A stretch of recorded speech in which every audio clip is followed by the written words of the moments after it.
Amém. Amém, igreja. Você pode assentar. Que a maravilhosa graça e paz de nosso Senhor e Salvador Jesus Cristo sejam com todos que estão neste lugar, com todos que estão conosco online. Eu não tenho nenhuma dúvida com relação aos propósitos de Deus. Não tenho nenhuma dúvida. Nós aprendemos nas Sagradas Escrituras que o nosso Deus é aquele que nos ama. Eu não me canso de declarar que Ele nos amou primeiro. Ele sonhou com você. Ele sonhou comigo. Ele planejou a nossa vida. E Ele tem o melhor para nos dar. Isso não significa que a nossa vida será uma vida sem problemas e sem lutas. Não. O próprio Jesus declara lá no Evangelho de João. Ele diz: no mundo tereis aflições, mas tende bom ânimo. Eu venci o mundo. Amém? Meus amados irmãos, em Cristo Jesus nós recebemos uma missão de ir e pregar o Evangelho a toda criatura. Esse ir e pregar o Evangelho a toda criatura faz parte da vida daquele que é discípulo de Cristo. É muito fácil chegar e falar. A melhor pregação é o nosso testemunho. Testemunho de vida. Testemunho de compromisso com Deus que é fiel. E em fidelidade, servi-lo de todo o coração. Eu posso dizer para você que durante quase 27 anos, como pastor dessa igreja, muitas vezes não tem sido fácil. Não tem sido fácil porque nem tudo que a gente quer a gente consegue fazer. Mas o Senhor tem me ensinado uma coisa: a colocar diante dEle, a descansar, a esperar, permitir que Ele opere, que Ele trabalhe, e aceitar tudo aquilo que Ele tem para fazer, as modificações na nossa vida. Ninguém é perfeito. Aquele que é perfeito está nos céus, é o nosso Senhor e Salvador Jesus Cristo. E agora assentado à direita de Deus o Pai, como Deus o Filho, com um corpo glorificado, semelhante ao corpo que receberemos quando estivermos face a face com o Senhor. Eu tenho dito para os irmãos, e tenho repetido, que esse livro aqui não é um livro religioso. Isso aqui nunca foi um livro religioso. Isso aqui jamais será um livro religioso. Isso aqui é a palavra de Deus, aleluia. Isso é a palavra de Deus. A Bíblia foi escrita por homens inspirados por Deus. E o Senhor cumpre a sua palavra. Esse hino que nós cantamos agora, esse hino de adoração, ele é tremendo. Porque ele fala do poder de Deus, ele fala do amor de Deus, ele fala da fidelidade de Deus. E está escrito nessa palavra que mesmo que sejamos infiéis, Deus permanece fiel, porque Ele não pode negar-se a si mesmo. Amém? Enquanto eu for falando, por favor, abra a sua Bíblia no Salmo 112. E esse Deus que é tremendo e maravilhoso, esse Deus que nos amou, esse Deus que trabalha em nosso ser, Ele trabalha de uma forma tremenda. Esse Deus que trabalha para que tenhamos o nosso caráter transformado. E Ele trabalha para que o nosso caráter seja transformado, para que tenhamos um caráter semelhante ao caráter de Cristo, é o que a Bíblia diz. Meus irmãos, lá na carta aos Hebreus está escrito que Jesus Cristo é o mesmo ontem, hoje e eternamente. Ele não muda. Ele não muda. Então Deus não perdeu o seu poder. Ele não perdeu a sua glória. Ele não perdeu a sua majestade. O seu amor por nós não diminuiu. E esse Deus é tão maravilhoso que Ele faz separação entre o pecado e o ser criado. Deus ama o pecador, mas abomina o pecado. E a palavra de Deus nos ensina que todos nós, todos pecaram e destituídos estão do reino, da glória de Deus, da presença de Deus. Mas não somos nós que chegamos na presença de Deus, é Ele que chega a cada um de nós. Lá no livro de Apocalipse está escrito, Jesus diz: eis que estou à porta e bato. E se alguém ouvir a minha voz, então ele não somente bate, mas ele fala. E abrir a porta, eu entrarei, cearei com ele e ele comigo. A verdade bíblica é para ser vivida em nossos dias. A verdade bíblica é para ser vivida também no futuro, como foi no passado. Porque o Senhor, Ele vivifica essa palavra, Ele torna essa palavra viva. É o Espírito Santo quem faz isso. Deus não faz acepção de pessoas. E Ele tem o melhor para nos dar. O que nós precisamos é chegar diante dos... Quando Ele chega diante de mim e de você, quando Ele se apresenta, nós precisamos dizer: Senhor, eu reconheço que o Senhor é Deus. Eu reconheço que o Teu Filho unigênito, Jesus Cristo, veio em carne e sangue. E ali no Calvário, Ele levou sobre si as minhas dores, as minhas enfermidades, os meus pecados. Ali, no Calvário, Deus fez do seu próprio Filho, santo, aquele que em tudo foi pecado, mas em nada cedeu à tentação, aquele que foi gerado pelo Espírito Santo, nascido de uma virgem, aquele que veio em carne e sangue, significa que Ele teve fome, Ele teve sede, Ele precisou dormir, Ele teve cansaço. Mas como Deus, Ele não tem fome, Ele não tem sede, Ele não tem cansaço. É o guarda de Israel. O guarda de Israel, ele não dorme, ele não cochila, ele não olha para o outro lado, ele não perde a oportunidade, ele age no momento certo, no momento exato. E ele nos ensina uma coisa, que nós precisamos fixar o nosso olhar em Cristo. O nosso modelo de vida, o nosso modelo de vida não são os apóstolos, o nosso modelo de vida é Jesus Cristo, o homem. Lá na segunda carta a Timóteo, está escrito que Jesus Cristo, o homem, é o único mediador entre Deus e o homem. E quando Deus ali no Calvário faz do seu filho uma audição, com um propósito, que sejamos feitos justiça e santidade de Deus. Feitos justiça e santidade de Deus. Esse Deus que é Espírito, esse Deus que não tem início e não terá fim, o Deus que é eterno. Nós fomos criados à sua imagem e semelhança, a imagem e semelhança moral de Deus. Entretanto, o primeiro Adão foi alma vivente, e ele não foi fiel ao Senhor. Mas o último Adão, Jesus Cristo, foi Espírito vivificante, e em tudo ele foi fiel ao Senhor. Ele nos dá exemplo de fidelidade, Ele nos dá exemplo de amor, Ele nos dá exemplo de atenção, Ele nos mostra que precisamos amar uns aos outros. É esse Deus que está vivo, esse Deus que é presente, e mesmo diante das mais terríveis aflições, das mais terríveis dificuldades, Ele não nos desampara.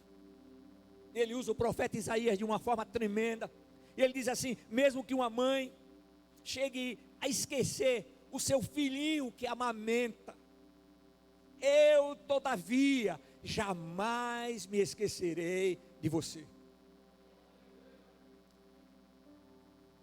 Então, fixar o olhar em Cristo, se prostrar só diante desse Deus que é vivo e poderoso, estar diante dele e clamar.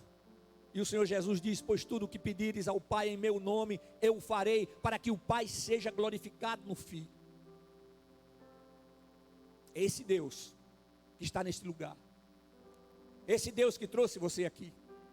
Eu não sei quem Ele usou para trazê-lo aqui nessa noite, mas aqui, entenda que é uma igreja, e como igreja é formada de homens, e homens nós somos imperfeitos, mas nós queremos acertar, nós queremos fazer as coisas certas, e essa palavra nos orienta. Ele é o nosso GPS espiritual, a palavra de Deus. Essa palavra que o Espírito de Deus está atualizando a cada momento. A Bíblia é clara em seus ensinamentos. E aqui no Salmo 116, o salmista, de uma forma tremenda, ele fala do amor. 112, perdão, Salmo 112. Aqui de manhã eu preguei sobre o Salmo 116. Então aqui no Salmo 112, de uma forma tremenda e maravilhosa, ele expressa o seu amor ao Senhor. E nós iremos ler alguns versos. E à medida que for pulando, são 3 versos. Começa no verso 1, depois no 2, depois no 6º e no 7º. Diz assim: aleluia, bem-aventurado o homem que teme ao Senhor e tem grande satisfação em seus mandamentos. 6, pois ele nunca será abalado. O justo será lembrado para sempre. Ele não teme más notícias. Seu coração está firme, confiante no Senhor. Amém? Então, o que é que o Senhor diz? Que o meu coração, o seu coração, o nosso coração, o coração daqueles que estão em Cristo, esse coração, ele deve estar firme, confiante no Senhor. Então significa que haja o que houver, eu creio no poder de Deus. Você crê no poder de Deus. Nós cremos no poder desse Deus tremendo e maravilhoso. Nós recebemos a sua palavra e sabemos que as aflições, elas não são para toda a vida. Nós teremos aflições durante toda a vida, mas não a mesma aflição.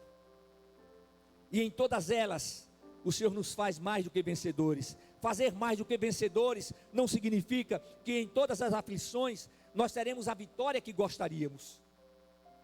Ah, não. Pastor, e a gente perde? Perde. Mas a vitória final já está garantida em Cristo Jesus. E com Ele nós já somos mais do que vencedores. Então, meus amados irmãos, quando nós olhamos para o Senhor, quando nós aprendemos, quando nós colocamos em prática esses princípios, então nós entendemos que precisamos colocar o Senhor como principal na nossa vida. Aquele que dirige, aquele que orienta, aquele que aconselha, aquele que exorta, aquele que nos faz perceber, aquele que nos convence do pecado, da justiça e do juízo. É o agir do seu Santo Espírito. Esse Deus tremendo e maravilhoso que mediu o universo a palmos, que pesou as águas nas conchas das suas mãos. Ele habita naquele que declara Jesus Cristo como o Senhor, o único e suficiente Salvador. Mesmo sabendo que como novas criaturas, nós continuamos pecadores. Entretanto, pecadores que não conseguem mais viver na prática do pecado. Pecadores que se prostram somente diante do Senhor eterno. Pecadores que apresentam as suas lutas diante do Senhor, as suas dúvidas. Lá em 1 de Pedro 5,7 está escrito: lançai sobre ele toda a vossa ansiedade, porque ele tem cuidado de vós. Nos escritos mais antigos, ansiedade significa tudo aquilo que está te enforcando, tudo aquilo que está impedindo que você respire normalmente. Eu não sei se acontece com você, mas quando a luta é muito grande, o meu fôlego fica curto. É isso que tu está dizendo. O que está fazendo o teu fôlego ficar curto, lança sobre o Senhor. Lançar sobre ele significa: Senhor, eu coloco em tuas mãos. Senhor, eu estou determinado a ouvir a tua voz e a fazer conforme os teus ensinamentos. E aí nós precisamos ter a firme convicção que a resposta do Senhor pode ser um sim ou um não, mas será sempre a resposta do Senhor, a resposta daquele que nos ama, a resposta daquele que trabalha em nossa vida, daquele que nos protege. Ah, meus amados irmãos, não podemos nos esquecer de que o Deus ao qual servimos, Ele é trino e uno, e Ele está sempre determinado não somente a nos ouvir, mas a responder. Quando Jesus nos ensinou sobre a oração modelo, que é a oração do Pai Nosso, Ele diz na oração do Pai Nosso: seja feita a tua vontade, assim na terra como nos céus. Sabe o que Jesus está dizendo? Que a vontade do Senhor é soberana. E o Senhor não se deixa influenciar. Não se deixa influenciar pelo homem, pelas instituições. Absolutamente nada no universo pode influenciar a Deus. E a batalha que nós enfrentamos é uma batalha espiritual. E nessa batalha espiritual nós temos que usar armas espirituais e não armas convencionais. E essa palavra aqui é a nossa espada de dois gumes. Nós sabemos e cremos que Deus tem todo o poder. E Ele faz tudo o que aos nossos olhos parece impossível. Lá em 2 Timóteo, no capítulo 1, versículo 7, está escrito: porque Deus não nos deu espírito de covardia, mas de poder, de amor e de moderação. Porque Deus não nos deu espírito de covardia, olha só, mas de poder, de amor e de moderação. Aí eu faço uma pergunta e você responde aí no seu coração, na sua mente.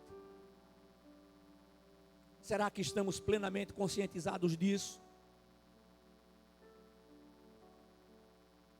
A palavra nos ensina que o princípio fundamental para viver em Cristo é viver em submissão ao seu Santo Espírito. Viver em submissão significa viver em obediência.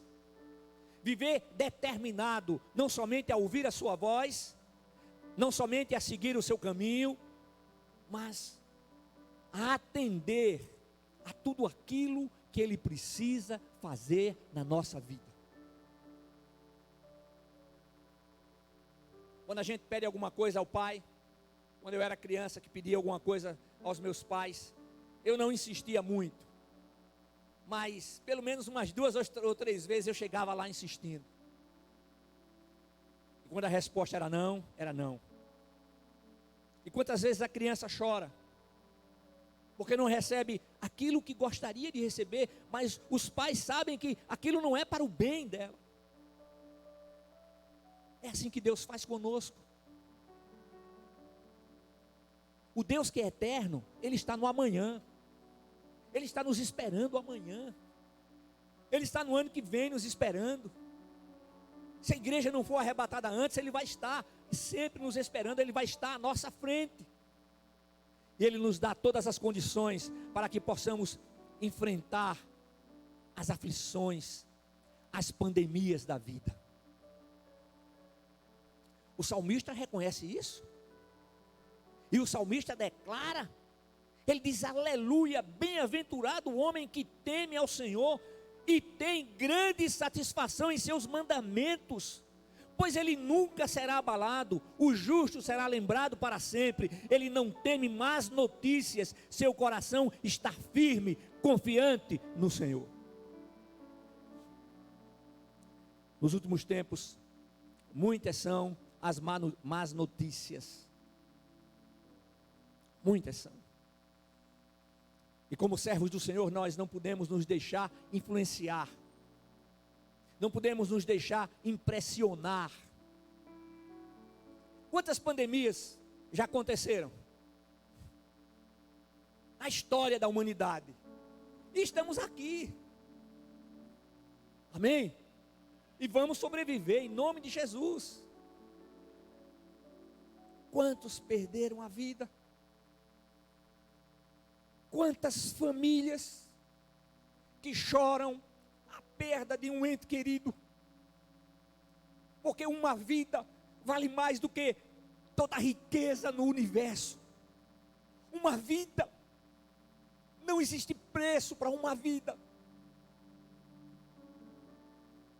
E de tal maneira o Espírito Santo trabalha como consolador, não somente nos consolando, nos capacitando enxugando as nossas lágrimas, mas também nos mostrando que tudo aqui vai passar. As pandemias do passado já passaram, essa vai passar. A gente sabe que nessa existem outros interesses, e não é o nosso assunto, mas nós precisamos ter muito cuidado, precisamos respeitar aqueles que entendem que devem ficar em casa, da mesma maneira que respeitamos aqueles que saem. Não podemos, não devemos nos isolar, mas precisamos ter cuidado. Está todo mundo de máscara aqui, somente eu, porque estou falando. A separação dos lugares, várias cadeiras vazias, separando. Por quê? Porque nós precisamos fazer a nossa parte.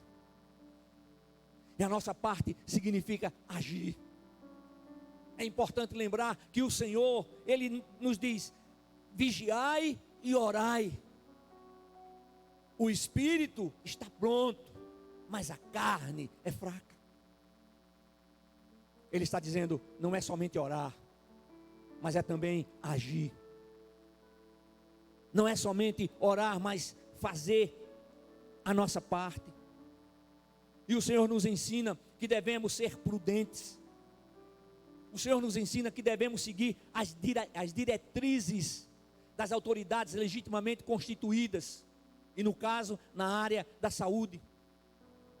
Mas não podemos nos deixar amedrontar, porque o Senhor não nos deu espírito de medo, de covardia, mas de poder, de amor e de moderação. Aleluia. Aí quando eu falo sobre isso, eu me lembro do Salmo 91. Salmo 91 tão conhecido. No Salmo 91, do verso 1 ao verso 6, diz assim: aquele que habita no esconderijo do Altíssimo e descansa à sombra do Todo-Poderoso, diz ao Senhor: meu refúgio e minha fortaleza, meu Deus em quem confio. Pois Ele te livra do laço que prende o passarinho e da peste mortal. Ele te cobre com suas penas. Tu encontras refúgio debaixo das suas asas. Sua verdade é escudo e proteção. Não temerás os terrores da noite, nem a flecha lançada de dia, nem a peste que se alastra na escuridão, nem a mortandade que arrasa ao meio-dia. Aleluia! Por quê? Porque aqui no primeiro versículo, o salmista diz: aquele que habita no esconderijo do Altíssimo. Habitar no esconderijo do Altíssimo significa estar diante dele com o coração aberto. O que eu tenho dito, determinado a ouvir a sua voz, determinado a viver conforme os seus princípios, determinado a aceitar tudo aquilo que ele nos mostra que é necessário mudar. Mudar como marido, mudar como esposa, mudar como filhos, mudar como pais, mudar como pessoas. E Ele nos ensina que em Cristo Jesus, o velho homem, ele é mortificado, e ele precisa ser mortificado a cada instante, porque se ele levantar, ele vai levantar pior do que era antes. E o que é que mortifica o ser humano? Cada um mortifica o seu próprio ser, aqui dentro. É a palavra, é a presença do Deus Altíssimo, é a certeza absoluta que estamos caminhando para a nova Jerusalém celestial. É a certeza absoluta que temos uma pátria aqui na terra, mas temos uma pátria eterna. Enquanto estivermos aqui, nós temos também a obrigação de cuidar dessa pátria terrena, onde o Senhor nos colocou, mas nos lembrando sempre que aqui não ficaremos, mas que iremos para a nova Jerusalém celestial, aleluia, onde reinaremos com o Senhor eternamente. E isso não significa que é resultado de méritos, não. Resultado do esforço humano, não. Resultado das boas obras, não. É pela graça que nós somos salvos, por meio da fé. É isso, é a graça de Deus, essa graça imensurável, essa graça tremenda e poderosa, que nos faz entender que mesmo sendo nada diante da grandeza e do poder de Deus, Ele nos ama.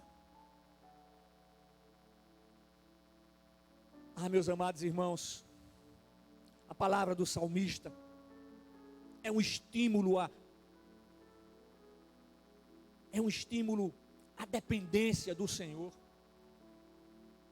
E essa dependência, ela precisa ser maior a cada dia. Quanto maior for a nossa dependência ao Senhor, maior será a nossa obediência a Ele. O temor do Senhor, eu tenho dito aos irmãos que temer a Deus não é ter medo de Deus, mas é amá-lo com respeito. A chama do temor do Senhor tem que estar acesa na nossa mente e no nosso coração. A chama do temor do Senhor não pode apagar. É a graça de Deus, o seu amor e a sua misericórdia, mas a sua graça que faz com que não sejamos consumidos. Meus amados irmãos, a ação divina ocorre na vida daqueles que creem. O que é que Jesus diz? Se você crê, tudo é possível àquele que crê. Mas deixa eu dizer uma coisa para você: se você fixar o seu olhar em outra coisa, ou em outra pessoa, se não em Cristo, você vai ter problemas, você vai ter dificuldades na caminhada.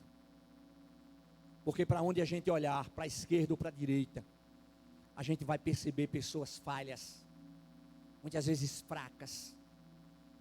Mas quando a gente olha para a frente, para o alto, a gente vê o nosso Redentor. Ele é maior do que toda e qualquer pandemia, Ele é maior do que toda e qualquer aflição, Ele é maior do que toda e qualquer tribulação, Ele é maior do que todas as forças malignas juntas, Ele é maior.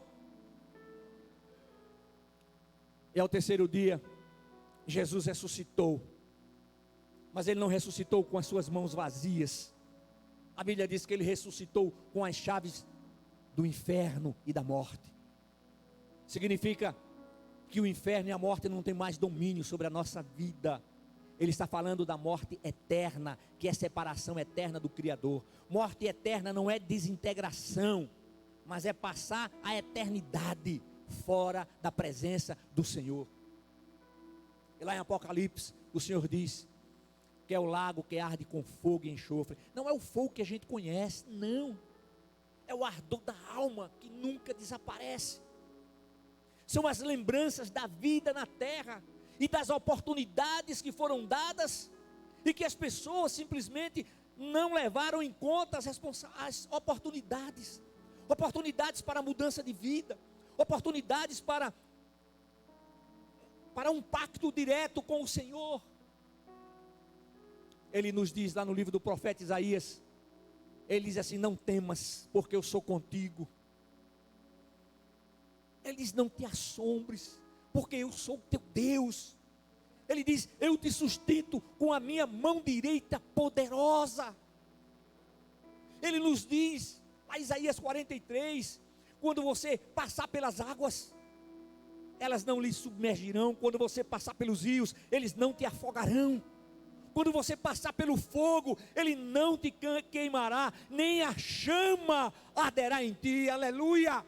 Aí ele diz: porque eu sou o teu Deus, eu estou contigo, eu não te desamparo, eu te sustento com a minha mão direita poderosa. Aleluia, aleluia, glória a Deus.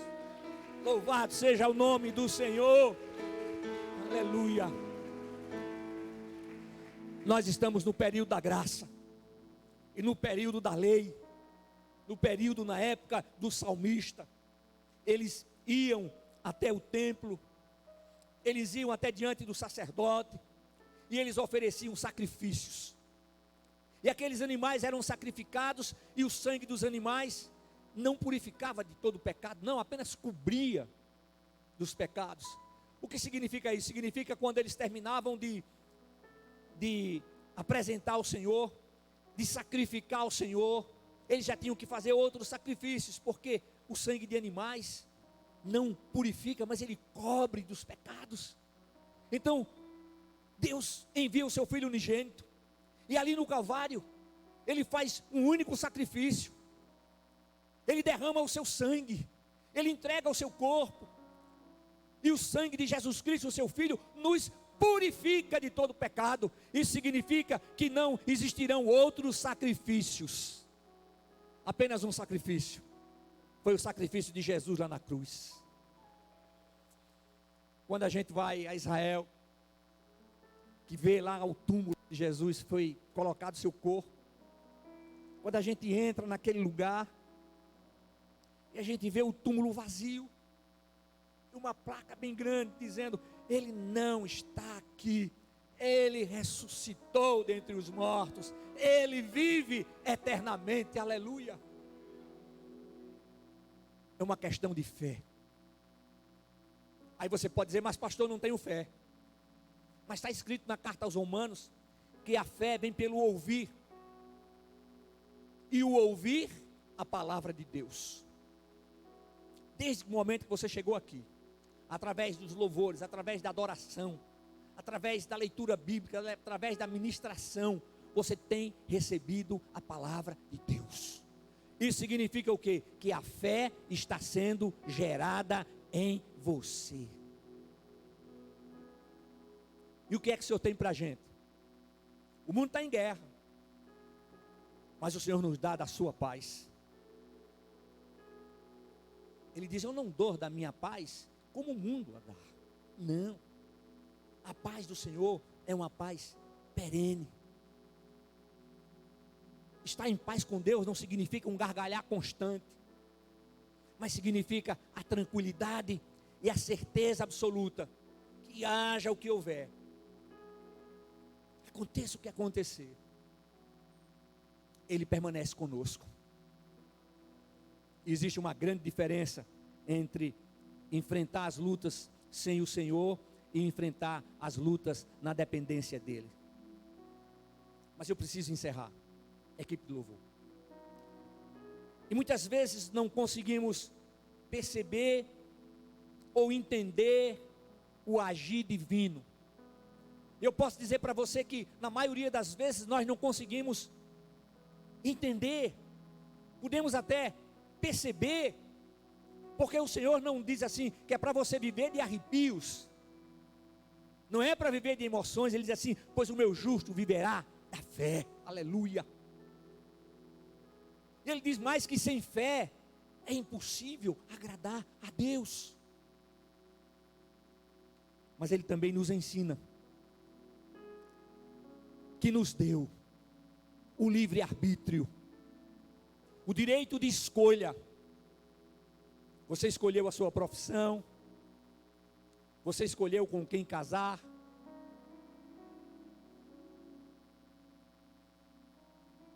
e o que Deus nos dá, Ele não retira. Ele dá a cada pessoa o direito de escolha. Qual é o direito? O direito de reconhecer a Jesus como o Senhor, o único e suficiente Salvador, ou de rejeitá-lo. Não existe uma terceira opção.